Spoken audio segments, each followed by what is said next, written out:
नमस्कार विद्यार्थी मित्रांनो, आजच्या या व्हिडिओमध्ये तुम्हा सर्वांचं स्वागत आहे.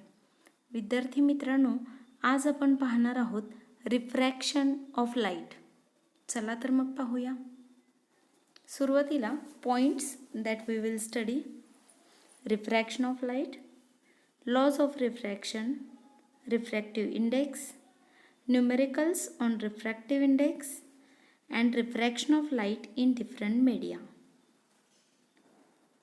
रिफ्रॅक्शन ऑफ लाईट स्टार्ट करायच्या आधी तुम्ही ही डायग्रॅम ऑब्झर्व करा. विद्यार्थी मित्रांनो, पहिला जर तुम्ही ही डायग्रॅम ऑब्झर्व केली तर तुमच्या लक्षात येईल त्या खोलीमध्ये अंधार आहे, लाईट नाही आहे. आणि समजा एखादा बाहेरचा व्यक्ती त्या खोलीमध्ये आला तर त्याला त्या खोलीमधलं काहीही दिसणार नाही आहे, कारण सध्या तिथे लाईट ऑफ आहे. आता जेव्हा तुम्ही स्विच ऑन कराल तेव्हा ही कंडिशन येईल, बरोबर. म्हणजे लाईट ऑन झाले की तुम्हाला त्या खोलीतल्या सगळ्या वस्तू दिसायला लागतील. मग जेव्हा लाईट ऑन केली जाते तेव्हा असं नक्की काय होतं, तर त्या लाईटमधून येणारा प्रकाश ह्या खोलीतल्या ह्या ज्या वस्तू आहेत, खुर्ची असेल, टेबल असेल, त्या वस्तूंच्यावर पडतो आणि तिथून ती लाईट रिफ्लेक्ट होऊन तुमच्या डोळ्यावर पडते. तिथून तुमच्या डोळ्या थ्रू सिग्नल्स त्या तुमच्या ब्रेनला पोचवले जातात. मग तुमच्या ब्रेनमध्ये ती खुर्ची, तो टेबल यांची इमेज तयार होते आणि मग ती तुम्हाला वस्तू दिसते. म्हणजे तुम्हाला वस्तू दिसण्यासाठी फक्त तुमचे डोळे चांगले असून उपयोग नाही, तर तिथं लाईटची सुद्धा आवश्यकता आहे. लाईट असल्याशिवाय तुम्हाला त्या वस्तू दिसणार आहेत का, तर नाही. आणि जेव्हा तुम्ही लाईट लावताय तेव्हा तिथं लाईटचं रिफ्लेक्शन होतं आहे आणि मग तुम्हाला ती वस्तू दिसते. ठीक आहे. So what is mean by reflection? मागच्या वर्षी तुम्ही शिकलेला आहात. रिफ्लेक्शन म्हणजे काय? When a light strikes on an opaque object it reflects back, that is called reflection of light. एखाद्या ओपेक ऑब्जेक्टला, म्हणजे जो ट्रान्सपरंट नाही आहे अशा ऑब्जेक्टवर जर लाईट पडली तर ती लाईट त्याच दिशेला परत फिरते. त्याला काय म्हणायचं? Reflection of light. आता आपण यावर्षी शिकणार आहोत refraction of light. Okay. So what is mean bye refraction? बघा आता ही डायग्रॅम जरा केअरफुली ऑब्झर्व करा सगळ्यांनी, आणि तुम्ही घरीही हे करून पाहू शकता. एका ग्लासमध्ये आपण पाणी घेतलं आहे आणि त्याच्यामध्ये जर तुम्ही पेन्सिल ठेवलं तर तुम्हाला ह्या प्रकारे दिसेल. तुम्हाला पेन्सिलचे दोन व्ह्यूज दिसतील. एक तर इथं दिसतं त्याप्रमाणे पेन्सिल तुम्हाला कट झालेली दिसेल, आणि जर तुम्ही पेन्सिलचा हा पार्ट आणि हा पार्ट ऑब्झर्व केला तर तुमच्या लक्षात येईल की हा जो पाण्यातला पेन्सिलचा पार्ट आहे त्याची जाडी या पार्टपेक्षा जास्त दिसते, बरोबर. म्हणजे जर पेन्सिल आपण पाण्याने भरलेल्या ग्लासमध्ये ठेवलं तर आपोआप पेन्सिल फुगते का, आणि पेन्सिल आपोआप कटही होते का, तर नाही. पेन्सिलवरती कोणताही इफेक्ट होत नाही. हे जे काही आपल्याला कट झाल्यासारखं आणि पाण्यातला पार्ट फुगल्यासारखा दिसतो ते due to refraction of light. हे कशामुळे दिसतं आपल्याला? Due to refraction of light. आणखी एक इमेज आहे बघा. तुम्ही सर्वांनी स्विमिंग पूल पाहिलं असेल. स्विमिंग पूलमध्ये जेव्हा तुम्ही बघता तेव्हा त्याचा जो सरफेस आहे, त्याचा जो तळ आहे, तो तुम्हाला वरून बघताना जितका दिसतो त्याच्यापेक्षा तुम्ही पाण्यात उतरला तर तो तळ खोल असतो. म्हणजे वरून बघितलं तर त्याची उंची खूप कमी वाटते, पण पाण्यात उतरला तर ते खोल असतं. आता हे सुद्धा कशामुळं दिसतं, तर हे सुद्धा रिफ्रॅक्शन ऑफ लाईटमुळंच दिसतं. मग रिफ्रॅक्शन ऑफ लाईट म्हणजे काय? आता आपण मगाचंच उदाहरण आणखी एकदा बघूया. जेव्हा लाईट एका मीडियममधून एका दुसऱ्या ट्रान्सपरंट मीडियममध्ये ट्रॅव्हल होते, जात असते, तेव्हा ती त्याच स्ट्रेट लाईनमध्ये न जाता तिचा पाथ थोडासा बदलतो, ती थोडीशी बेंड होते. त्या समजा इथून ही लाईट चाललेली आहे आणि या दुसऱ्या ट्रान्सपरंट मीडियममधून जाताना तिचा पाथ थोडासा चेंज होतो. तर या प्रकारचं जेव्हा तुम्हाला दिसेल त्याला काय म्हणायचं, रिफ्रॅक्शन ऑफ लाईट. ओके. आणि त्याच्यामुळं हे दोन्हीही इफेक्ट आपल्याला दिसले. So what is mean bye refraction of light? Light changes its direction while going from one transparent medium to another transparent medium is called refraction of light. Light एका transparent मीडियममधून दुसऱ्या transparent मीडियममध्ये जाताना ती आपला path थोडासा बदलते. त्याला काय म्हणायचं, रिफ्रॅक्शन ऑफ लाईट. मगाचं जर तुम्ही उदाहरण घेतला तर एक ऑब्झर्व करा,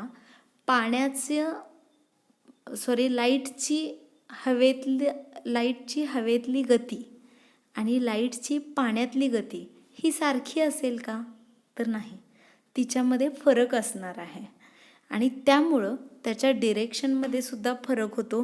लाईट थोडीशी बेंड होते, त्याला काय म्हणायचं, refraction of light. Okay. So आता आपण आपला नेक्स्ट पार्ट पाहणार आहोत, लॉज ऑफ रिफ्रॅक्शन. बघा, लॉज ऑफ रिफ्रॅक्शन बघताना इथं सुद्धा त्यांनी तुम्हाला सांगितलेलं आहे, एक मीडियम एअर आहे आणि इथं एक ग्लास स्लॅब घेतलेला आहे. म्हणजेच एक मीडियम, हा मीडियम एअर झाला आणि हा मीडियम ग्लास झाला. जेव्हा एखादी लाईट एअरमधून ग्लासमध्ये एंटर करते तेव्हा इथं तुम्हाला लाईट बेंड झालेली दिसेल. तर ह्याला काय म्हणायचं, रिफ्रॅक्शन ऑफ लाईट. मागच्या वर्षी ज्याप्रमाणे तुम्ही लॉज ऑफ रिफ्लेक्शन बघितला होता त्याचप्रमाणे आपल्याला यावर्षी लॉज ऑफ रिफ्रॅक्शन बघायचे आहेत. तर सुरुवातीला आणखी एकदा आपण रिवाईज करूया काय होते लॉज ऑफ रिफ्लेक्शन. ओके. आता इथं ही इन्सिडंट रे आहे, हा एक ओपेक ऑब्जेक्ट आहे. जेव्हा ही इन्सिडंट रे ओपेक ऑब्जेक्टवरती पडते तेव्हा त्याचं इकडं रिफ्लेक्शन झालेलं तुम्हाला दिसतंय, ज्याला आपण म्हणतो रिफ्लेक्टेड रे. आणि इथं अँगल ऑफ इन्सिडन्स आणि अँगल ऑफ रिफ्लेक्शन दिसतो. तर याचे लॉज काय होते? फर्स्ट लॉ होता, incident ray normal and reflected ray lie in the same plane. आणि दुसरा लॉ काय होता, angle of incidence and angle of reflection are same and equal. Okay. आता याच पद्धतीनं आपण यावर्षी लॉज ऑफ रिफ्रॅक्शन बघणार आहोत. आधी रिफ्रॅक्शन आणि रिफ्लेक्शनमधला फरक तुमच्या आणखी एकदा लक्षात येतोय का बघा. रिफ्लेक्शनमध्ये काय झालंय, हा इन्सिडंट रे ओपेक ऑब्जेक्टवरती पडल्यानंतर तो त्याच बाजूला रिफ्लेक्ट होतो, याला म्हणायचं रिफ्लेक्शन. आणि रिफ्रॅक्शन एका मीडियममधून दुसऱ्या मीडियममध्ये जाताना लाईट रे थोडासा बेंड होतो, तो त्या मीडियममधून पास होणार आहे. रिफ्लेक्शनमध्ये काय होत होतं, तो त्या ऑब्जेक्टमधून पास न होता त्या ऑब्जेक्टला स्ट्राईक होऊन तो दुसऱ्या दिशेला रिफ्लेक्ट होत होता. आणि इथं रिफ्रॅक्शनमध्ये काय होतंय, तर तो त्या मीडियममधून पुढं पास होतो, पण पास होताना तो स्ट्रेट डिरेक्शनमध्ये न जाता त्याची डिरेक्शन थोडीशी बेंड होते, त्याला काय म्हणायचं, रिफ्रॅक्शन ऑफ लाईट. ओके. तर आपण आता लॉज ऑफ रिफ्रॅक्शन बघणार आहे. बघा, समजा इथं एक मीडियम 1 घेतलेला आहे, इथं मीडियम 2, मीडियम 1 एअर आहे, मीडियम 2 वॉटर आहे. इथं आय तुम्हाला इन्सिडंट रे दिसतो. आपण आधी सुरुवातीला सगळ्या टर्म्सची ओळख करून घेऊया. आय हा काय आहे, इन्सिडंट रे आहे. आर हा रिफ्रॅक्टेड रे आहे. इथं आय दाखवलेला अँगल ऑफ इन्सिडन्स, इथं दाखवलेला आर अँगल ऑफ रिफ्रॅक्शन आणि हा नॉर्मल. ओके. आणि इथं रिफ्रॅक्शनमुळं तुम्हाला ही लाईट बेंड झालेली दिसत असेल. तर आता आपण लॉज ऑफ रिफ्रॅक्शन बघूया. फर्स्ट लॉ, बघा काय आहे first law. The incident ray, the refracted ray and the normal to the surface separating two media at the point of incidence all lie in the same plane. काय येणार आहे तर याच्यामध्ये incident ray, refracted ray आणि normal हे सगळे they all lie in the same plane. Okay, हा first rule एकदम सिम्पल आहे. आता सेकंड रूल काय सांगितलं आहे बघा.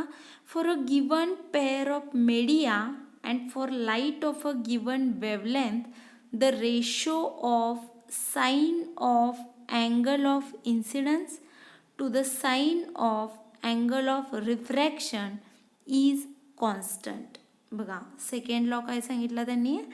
हा साइन ऑफ अँगल आय म्हणजे sine i upon sine r is equal to constant.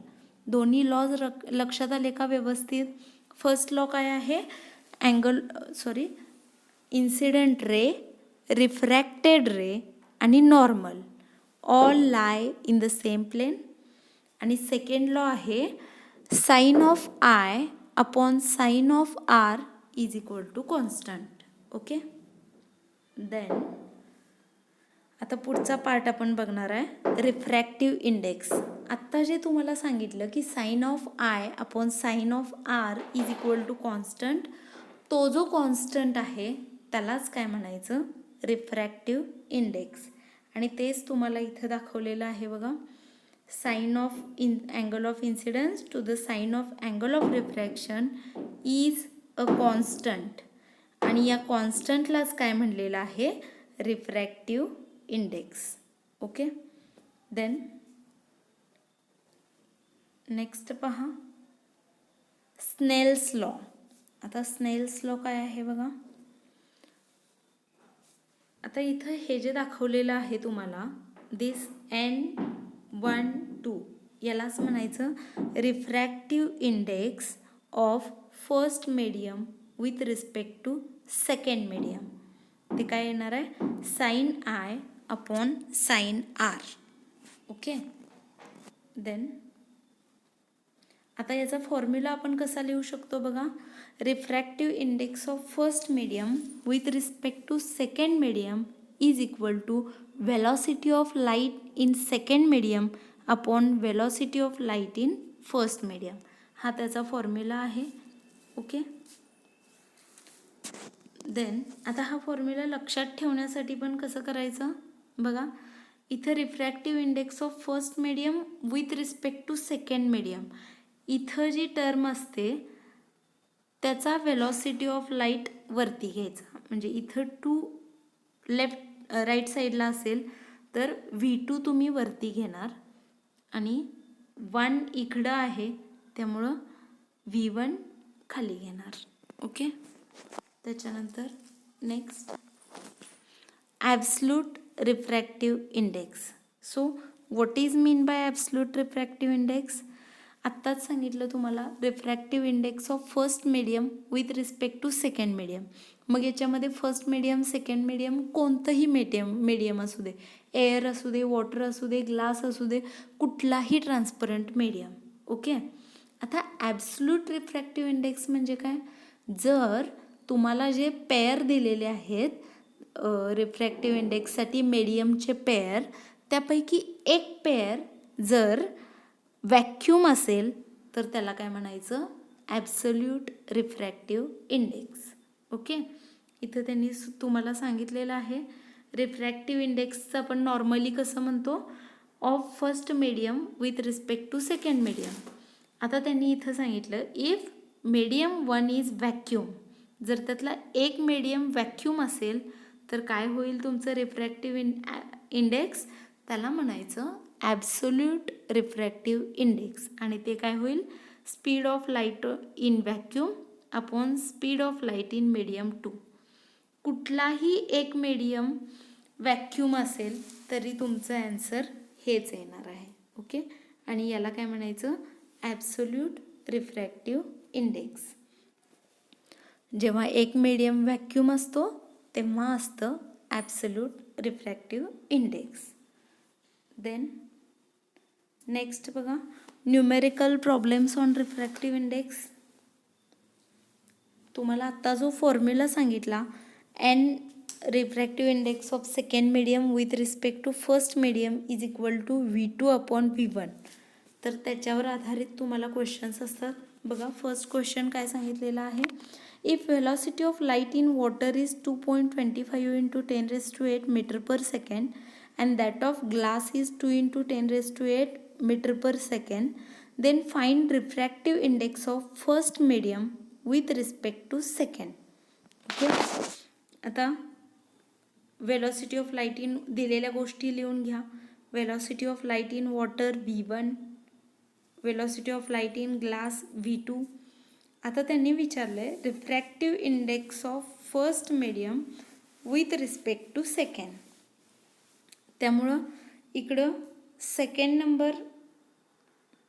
Second last आहे, त्यामुळं 1 मिनिट,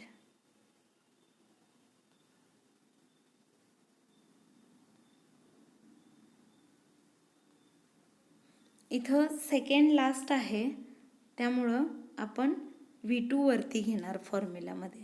ओके, व्हॅल्यू पुट केला की तुम्हाला आन्सर मिळेल 0.89. आता याला रिफ्रॅक्टिव्ह इंडेक्सला युनिट द्यायचं का, तर दोन्हीचे युनिट सारखेच आहेत, त्यामुळं आपण रिफ्रॅक्टिव्ह इंडेक्सला कोणतंही युनिट देणार नाही. रिफ्रॅक्टिव्ह इंडेक्स ही युनिटलेस क्वांटिटी असते. ओके, त्याच्यानंतर सेम याच क्वेश्चनचं refractive index of second medium with respect to first सांगितलं, तर मगाशी जे आपण V2 अपॉन V1 लिहिलं होतं ते आता काय होणार V1 अपॉन V2, आणि व्हॅल्यू पुट केला की तुम्हाला आन्सर मिळेल 1.125. त्यानंतर सेकंड एक्झाम्पल तुम्हाला दिलेलं आहे बघा, light enters from air to glass having refractive index 1.50.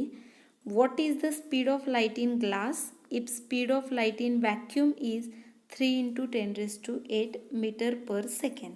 Okay, so आपण फॉर्म्युला लिहिला आणि फॉर्म्युलामध्ये व्हॅल्यू पुट केल्या की आपल्याला आन्सर मिळेल speed of light in glass is 2 into 10⁸ metre per second.